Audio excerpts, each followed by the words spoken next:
좋겠는데요. 우리 다시 한번 아멘 해봅시다. 시작. 아멘. 네. 여러분 그 아멘 소리의 흑암이 무너집니다. 자, 오늘 말씀의 제목은 사도의 가르침을 받아입니다. 우리 옆 사람 한번 축복하시겠습니다. 말씀 따라갑시다. 네, 우리가 지금 여러분들이 신앙생활이 어떻습니까? 신앙생활 하기가 참 쉽습니까? 아니면 어렵습니까? 오늘 초대교회를 바라보면서 여러분들이 신앙생활 또 우리가 받을 응답들을 다시 한번 확인하는 축복의 시간이 되어지길 바랍니다. 이러면 지금 이 초대교회는 상황이 굉장히 어려운 상황입니다. 같은 민족인 유대인이 종교적인 핍박을 가하죠. 그리고 강대국 로마는 정치적인 탄압 가운데에 초대교회는 있었습니다. 그런 어려운 상황 가운데에 초대교회는 현장을 변화시켰습니다. 우리의 소원이 뭡니까? 지역을 복음화하고 가정 가문을 살리고 우리 후대들을 변화시키고 또 살리는 그런 부분들입니다. 어떻게 하면 이런 응답을 받을 수 있는가? 그 답이 오늘 성경 사도행전 2장 42절의 말씀입니다. 자, 오늘 우리 사도행전 2장 42절을 보면은 그들이 사도의 가르침을 받아 서로 교제하고 떡을 떼며 오로지 기도하기를 힘쓰니라, 이렇게 순차적으로 이 말씀이 진행되어지는구나 라고 볼 수 있습니다. 그러나 이 성경이 기록되어진 헬라어 원문에 보면은 순차적인 것이 아니라 이것입니다. 그들은 계속해서 네 가지에 전적으로 힘썼다입니다. 그들이 사도의 가르침을 받고 또 교제하고 떡을 떼고 그리고 기도하기만을 오로지 힘썼다가 아니라 그들은 계속해서 사도의 가르침을 받기를 전적으로 힘썼다. 그들은 계속해서 서로 교제함을 전적으로 힘썼다. 그들은 계속해서 떡을 떼는 성찬을 전적으로 힘썼다. 그들은 계속해서 기도하기를 전적으로 힘썼다. 이 뜻입니다. 이러면 여기에서 오로지 힘썼다라는 말은 뭐냐면은 힘있게 집착했다. 힘있게 집착했다. 계속해서 힘썼다. 하다가 안 되면 그만두는 게 아니라 될 때까지 계속 힘을 썼다는 것입니다. 여러분 이것이 초대 교회가 하나 되는 비밀이었습니다. 초대 교회 마가다락방 교회에 120명이 모였습니다. 베드로의 설교를 통하여서 3,000명이 돌아왔습니다. 3,120명입니다. 여러분 3,120명이 하나 되는 비밀이 뭔가? 그것이 바로 사도의 가르침을 받는 일에 한 마음 한 뜻이 되어서 힘을 썼다는 겁니다. 여러분 가정이 하나 되는 것이 쉽습니까? 가정에 3명, 4명, 5명 이렇게 되는데 무엇으로 하나가 될 수 있겠습니까? 여러분 우리 교회 전 성도님들이 하나가 딱 되어지면은 대구 복음화 하고도 남는다는 겁니다. 자, 그래서 여러분 사도의 가르침을 받는 것에 힘쓰는 것은 교회 부흥의 성경적인 원리입니다. 교회는 성장하는 것이 아니라 부흥하는 것인데 하나님께서 언제 부흥을 부어주시느냐? 하나님의 말씀으로 하나가 되어질 때, 그리고 이것은 성도의 올바른 신앙생활의 방법입니다. 가장 신앙생활을 잘하는 방법이 뭐냐? 오로지 이 사도의 가르침에 전적으로 힘쓰는 것입니다.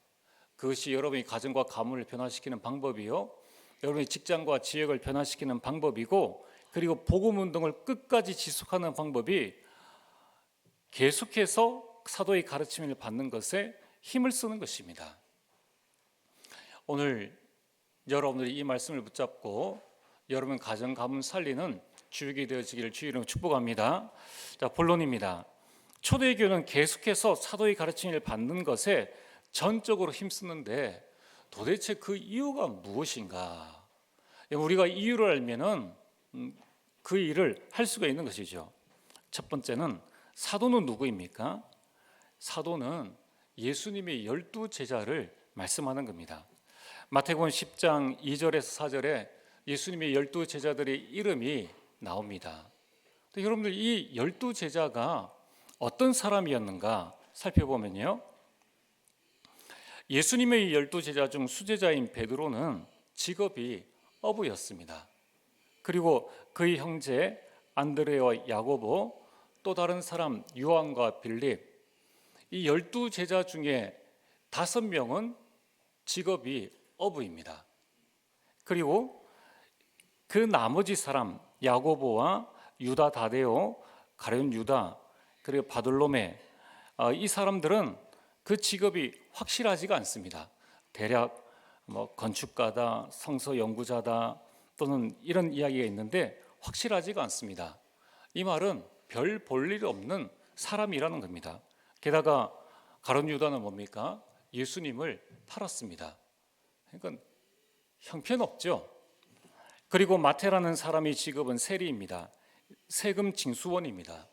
한마디로 얘기해서 동족의 피를 빨아먹는 로마의 앞잡이요, 동족의 미움을 받는 사람입니다.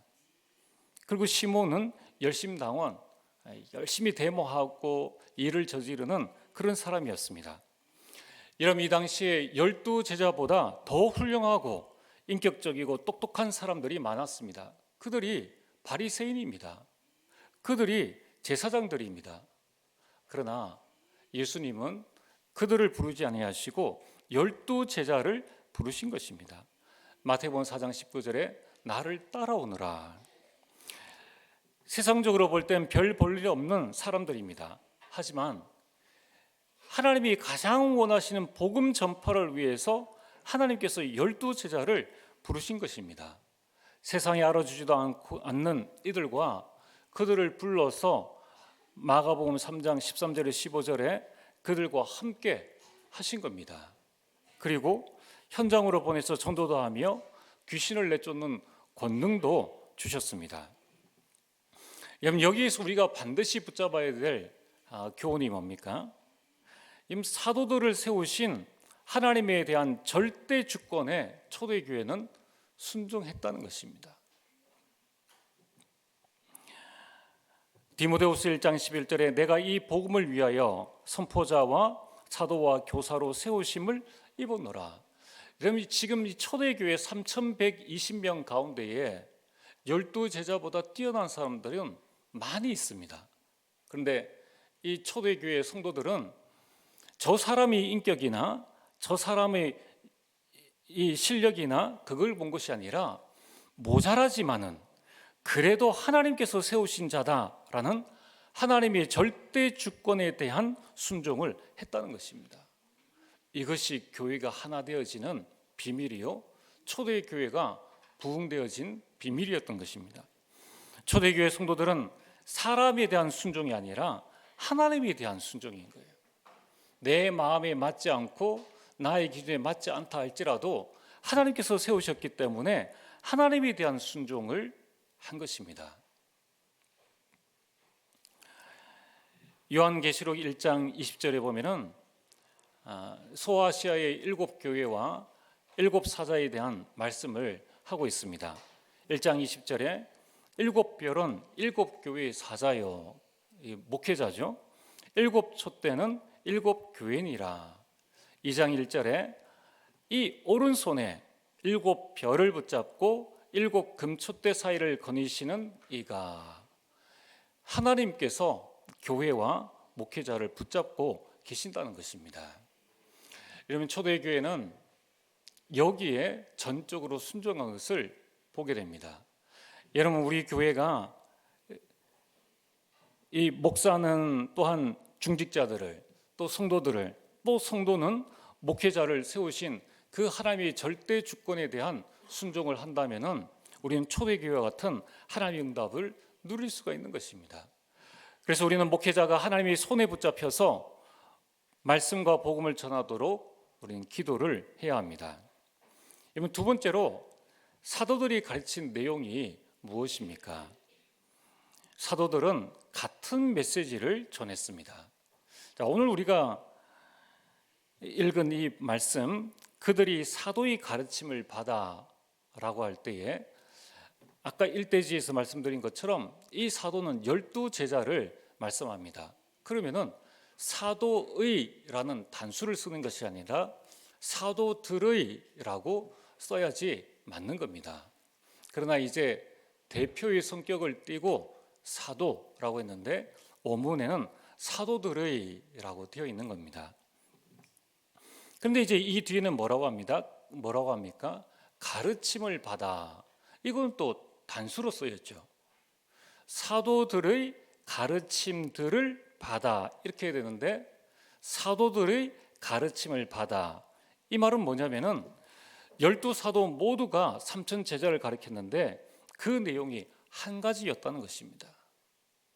이 부분이 아주 중요한 부분이 되어집니다. 여러분 결론 부분에 말씀드리겠지만은 목회자는 강단의 사도요, 여러분들은 현장의 사도입니다. 여러분 우리가 어떤 말씀을 전할 때에 나의 생각이나 나의 철학을 섞어서 가르치면은 가르침들이 되어지는 겁니다.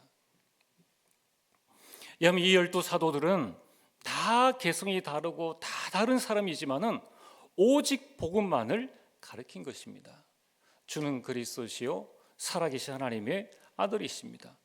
사도들은 자신의 생각이나 철학을 가르친 것이 아닙니다. 오직 예수 그리스도의 생애와 그리스도의 하신 일, 즉 구원 사역을 가르쳤습니다. 여러분 지금 현대의 수많은 교회들 살펴보면은 지금 많은 교단과 교파로 나뉘어져 있는 것을 보게 됩니다. 또 교회 안에는 많은 이 세상적인 문제가 들어와서 어려움을 겪는 것을 보게 됩니다. 왜 이런 일들이 생기게 되었습니까? 복음 외에 다른 것들을 겸해서 가르치기 때문에 그렇다는 것입니다. 초대교회는 오로지 예수가 그리스도다, 그리스도가 우리 인생 모든 문제의 해결자다, 이것만 가르쳤다는 겁니다. 제가 운동을 하면서 케이블 TV에 방송을 하나 봤는데요. 어떤 그 연예인인데 연예인 아들이 그 아들을 학원에 보내니까 학원 선생님이 이 아들은 좀 특별한 것 같습니다. 뭔가 한번 검사를 한번 받아보시죠. 머리가 좀 뛰어난 것 같습니다. 그래서 그 아버지가 이걸 어떻게 해야 되는가 그러다가 TV에 영재 발굴 프로젝트라는 프로그램이 있었다고 합니다. 그럼 이 아이를 한번 보내봐야 되겠다. 아이를 보내서 IQ 검사나 또 여러 가지 테스트를 해보니까 초등학생 IQ가 146이에요. 이건 그 교수님이 이 아이는 영재입니다. 이렇게 이제 이야기를 합니다. 그러니까 그 말을 듣고 난 다음에 TV에 아이가 나왔죠. 이제 영재라 그러니까 이 아이도 부담을 가지게 되고 그래서 부모님이 이 아이를 좀 편하게 해줘야 되겠다. 집에서는 공부란 말을 하지 말고 이 아이가 할 수 있는 것이 무엇인가를 잘 보고 뒤에서 도와주는 작업을 해야 되겠다라고 생각을 했다고 합니다. 자, 여러분 자녀가 만약에 IQ 146이라면은 여러분 뭐라고 하시겠습니까? 아이가 좀 게임을 한다. 야 게임하지 말고 네 머리가 146인데 서울대 의대 가야지. 너 검사해야지, 판사해야지. 열심히 공부해. 너 지금 이게 무슨 꼴이야? 이렇게 이야기할 텐데 그 아버지는 지켜봤다는 거예요. 그러니까 이제 이 아들이 IQ는 146인데 아버지 마음에 들게, 부모의 마음에 들게 행동하는 게 아닙니다. 고등학생 때는 래퍼가 하고 싶다고 해가지고 이제 이 래퍼 경연 대회에 TV에 나와가지고 또 우승도 하고 이런 다재다능한 실력을 가지고 있으니까 공부는 공부대로 하면서 온갖 일들을 다 하는 거예요. 부모의 마음이 어떻겠습니까? 얘가 이번에는 이거 했다가 다음엔 저거 했다가 그러니까 얘가 뭐 되려고 그러느냐. 그러는 중에 결국은 이번에 서울에 있는 대학에 이렇게 들어가게 되었습니다. 그 서울대학교에 들어가게 되었습니다. 그런 인터뷰를 잠깐 하면서 그 아버지가 한 이야기입니다. 내가 참 속상한 일들이 많았다. 근데 내가 한 가지를 깨달았다. 내가 이 아이의 인생에 개입을 하면은 내 생각대로만 될 것 아니냐, 내가 생각하는 내 그릇만큼의 아이로 키울 것은 아닌가. 그래서 자신은 자기의 생각을 내려놓았다고 합니다. 내가 생각하는 내 기준의 아이가 아니라 마음껏 이 아이가 자신의 재능을 발휘하고 무언가를 할 수 있는 아이로 키워줘야 되겠다. 내 생각이 이 아이의 걸림돌이 되지 않도록끔 내가 해야 되겠다. 굉장히 중요한 이야기죠. 그래서 자기의 생각을 접고 아이가 하고자 하는 대로 뒤에서 마음껏 밀어줬는데 결국은 그 아이는 보면 너무 밝게 그리고 자신의 일들을 해나가면서 자기의 꿈을 키워나가는 것을 보게 됩니다. 여러분, 우리가 복음에 다른 것 섞을 필요가 없습니다. 그리스도께서 우리 인생 모든 문제를 해결하셨다면 여기에 그래도 내 생각에는 네가 필요가 없다는 거예요. 여러분, 우리가 그리스도보다 완전합니까? 우리가 인생 문제를 해결했습니까? 복음 외에는 다른 거 필요 없다는 거예요. 우리가 자녀든 교회든 가정이든 내 인생의 주인은 하나님이시요 교회의 주인은 하나님이시라는 것을 인정하고 나아갈 때에, 오직 그리스도만을 붙잡고 나아갈 때에, 그때 하나님께서는 우리를 인도해 주시는데 어느 정도로 인도해 주시느냐. 초대교회 사도들은 그리스도인의 절대 사명만을 가르쳤다는 것입니다. 야, 내 생각에 네가 이거 하면 좋겠어. 그게 아니라 마태복음 28장 16절에서 20절에 가서 모든 족속으로 제자를 삼으라. 마가복음 16장 15절에서 20절에 천하 만민에게 가서 치유하라. 요한복음 21장 15절에서 18절에 어린 양을 먹이라. 사도행전 1장 8절에 땅 끝까지 이르러 내 증인이 될 것이다. 자, 여러분들 이 말 하기가 쉽지 않아요. 왜냐하면 지금 예루살렘의 많은 핍박과 이 예루살렘과 이스라엘을 떠나려고 하면은 통행권을 받아야 됩니다. 그런 상황 가운데에서 자, 우리는 이제 전도를 해야 됩니다. 우리는 선교를 해야 됩니다. 후대를 키워야 됩니다. 자신의 형편을 보고 말씀을 조정하거나 또 환경을 보고 말씀을 위축하거나 그러지 않았다는 겁니다. 주신 말씀대로의 절대 사명만을 가르쳤다는 것입니다. 그것이 바로 초대교회의 부흥의 원리라는 거예요. 여러분, 우리가 신앙생활을 할 때도 똑같습니다. 하나님의 말씀을 내 기준으로, 하나님의 말씀을 내 형편에 맞추는 것이 아니라 말씀을 말씀대로 받아야 한다는 거예요. 오늘 세 번째로, 초대교회는 왜 이 사도의 가르침에 전적으로 힘을 썼습니까? 그것이 바로 신앙생활의 가장 기본이기 때문입니다. 여러분, 사도의 가르침을 받는 것은 신앙생활의 가장 기본이자 자세인 것입니다. 오늘 그 증거가 초대교회이지 않습니까? 초대교회가 사도의 가르침을 받아서 하나님의 인도를 받았는데 결국은 이 복음이 땅끝까지 전거되어져서 우리가 이 복음 받아 하나님의 자녀가 되어진 것입니다. 여러분, 사도의 가르침은 무엇입니까? 바로 하나님의 말씀입니다. 그 말씀이 지금 우리 강단의 말씀이죠. 여러분, 이 하나님의 말씀은 히브리서 4장 12절 말씀처럼 살았고 활력이 있어 우리 영과 혼과 및 관절과 골수를 찔러 쪼개며 우리를 치유하는 하나님의 말씀이라는 거예요. 디모데후서 3장 17절에 이 하나님의 말씀은 나를 하나님의 사람으로 온전하게 하는, 서비스로 세우게 하는 말씀입니다. 시편 119편 105절에 주의 말씀은 내 발의 등이요 내 길의 빛이니이다. 이 사도의 가르침 안에 세계복음화와 우리 인생의 모든 방향들이 다 들어있는 것입니다. 그래서 성경의 위인들 또 교회사에 응답받은 사람들은 다 이 사도의 가르침을 받기 위해서 전적으로 힘을 썼다는 겁니다.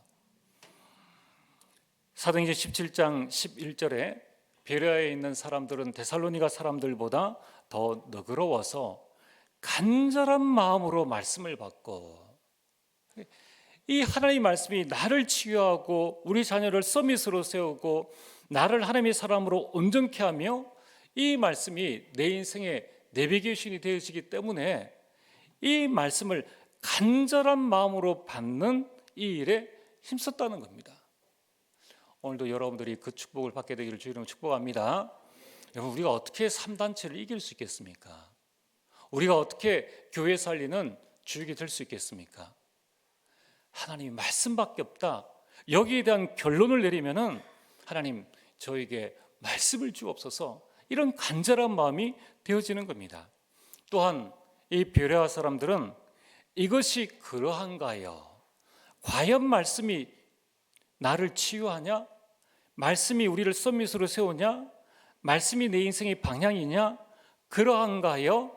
날마다 성경을 상고함으로 깊이 연구했다, 깊이 묵상했다는 말씀입니다. 오늘 여러분들이 이 하나님의 말씀을 날마다 상고하는, 그래서 여러분들이 이것이 우리 신앙생활의 가장 기본이라는 것입니다. 그래서 우리가 잘 아는 록펠러는 미국 전역이 얼마나 큽니까? 그래서 그 어디에 있든지 사도의 가르침, 이 강단 말씀을 받기 위해서 힘썼다는 거예요. 주일만큼은 어디입니까? 자기 본교회 그 강단. 여러분들 그 당시 미국에 그 교회 목사님보다 설교 잘하는 목사님들이 얼마나 많이 있습니까? 또 사업적으로 시간도 없는데 굳이 내가 그까지 가야 돼?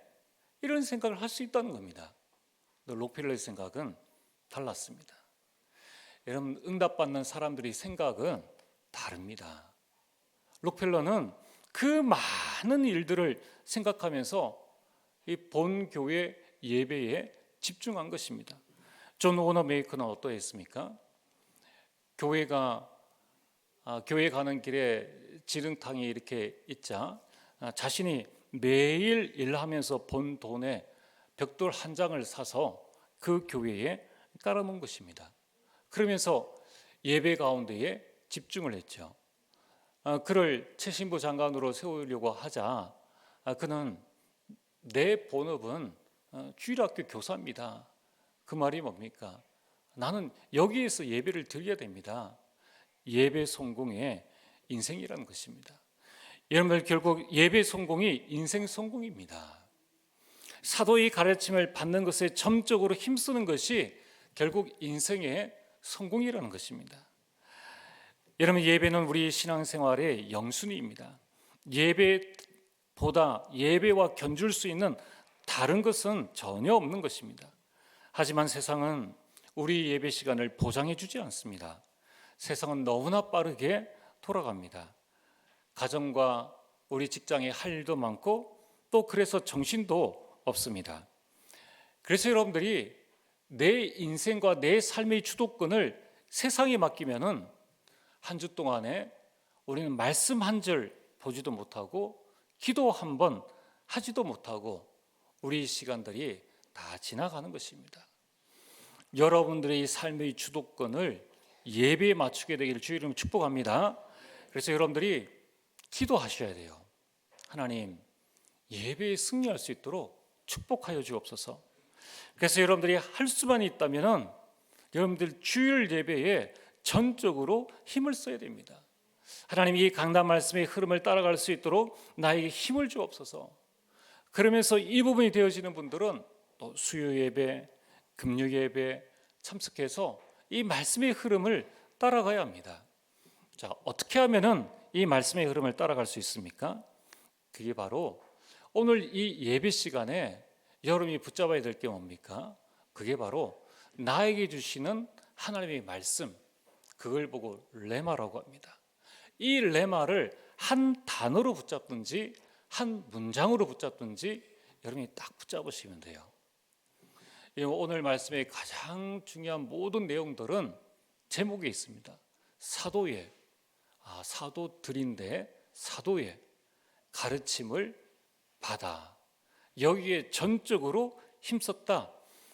그리고 여기에서 여러분들이 하나님께서 나에게 주신 기도 제목과 실천 사항을 주일에 딱 붙잡는 겁니다. 그리고 오후에는 뭘 하면 됩니까? 오후에는 전도회로 꼭 모이시길 바랍니다. 모여서 하나님께서 나에게 주신 이 말씀이 과연 그러한가, 이 부분을 통해서 우리가 포럼을 해나가는 거예요. 초대의 교회는 모이면 하고 안 모이면 안 하고, 그게 아니라고 말씀드렸습니다. 모이기를 전적으로, 사도의 가르침을 받기를 전적으로 힘썼다, 전적으로 집착했다는 겁니다. 이것 아니면 안 된다. 오늘 여러분들에게 깨닫게 되는 은혜가 임하게 되기를 주의 이름으로 축복합니다. 그리고 나서 이제 여러분들이 평일에는 아침이든지 낮이든지 저녁이든지 반드시 이 서밋 타임을 통하여서 이번 주 내게 주신 이 하나님의 말씀이 과연 그러한가 묵상하고 기도하는 그 타이밍을 꼭 가지시길 바랍니다. 또 요즘 얼마나 좋습니까? 각 전도회별로 카톡이 있는데 거기에 나의 레마 기도 제목 실천 사항들을 계속 올리는 겁니다. 이래 보니까 이남전도회가 참 잘해요. 그 주간 메시지를 잘 정리해 가지고 계속 올립니다. 여러분들이 그 시간들을 딱 가지면서 그것 읽는 데에 큰 시간 들지 않습니다. 자, 오늘 결론입니다.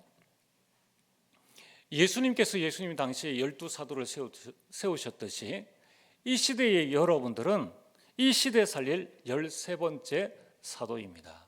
우리 옆 사람 한번 축복하겠습니다. 당신은 13번째 사도입니다.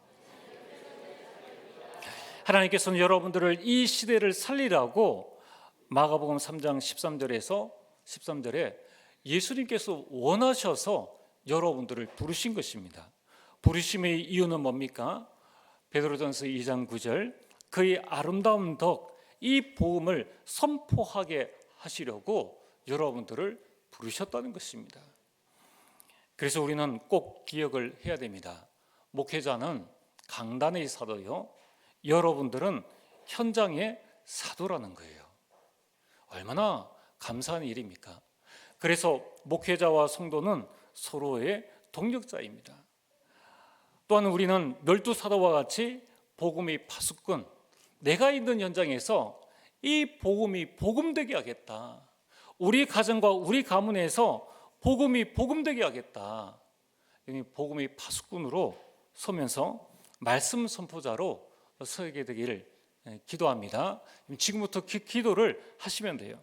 자, 그래서 이제 우리는 5월이 되어지면은 그때 많은 일들이 있습니다. 특별히 5월은 가정의 달이지 않습니까? 그리고 우리가 지금부터 준비해서 우리 상반기 생명 초청 전도 캠프를 5월 28일에 하려고 합니다. 이제 우리 각 개인과 여러분 전도회별로 이 언약을 딱 붙잡으시길 바랍니다. 어떻게 하면 좋으느냐? 그러면 전도는 강단 메시지에 따라 방향만 맞추면 되는 거예요. 전도에 여러분들이 방향을 맞추고 나아가면은 하나님께서는 전도의 축복을 주십니다. 이렇게 방향 맞추시면 됩니다. 지금부터 기도 캠프를 하시는 거예요. 그래서 여러분들이 각 전도회별로 또 우리 개인이 내가 전도해야 될 전도 대상자를 이제 3월 한 달 동안에 쭉 찾는 겁니다. 그리고 나서 이들의 배경을 꺾는 영적 싸움을 하는 겁니다. 두 번째는 우리가 서로 만날 수 있는 교제의 장을 만드는 이 운동 캠프를 하려고 합니다. 그래서 지금 이제 코로나도 끝나고 이제 봄이 오고 있으니까 우리 교회 렘넌트들과 함께 또 이제 앞으로 우리가 초청할 수 있는 그 장을 위해서 축구 캠프를 하려고 합니다.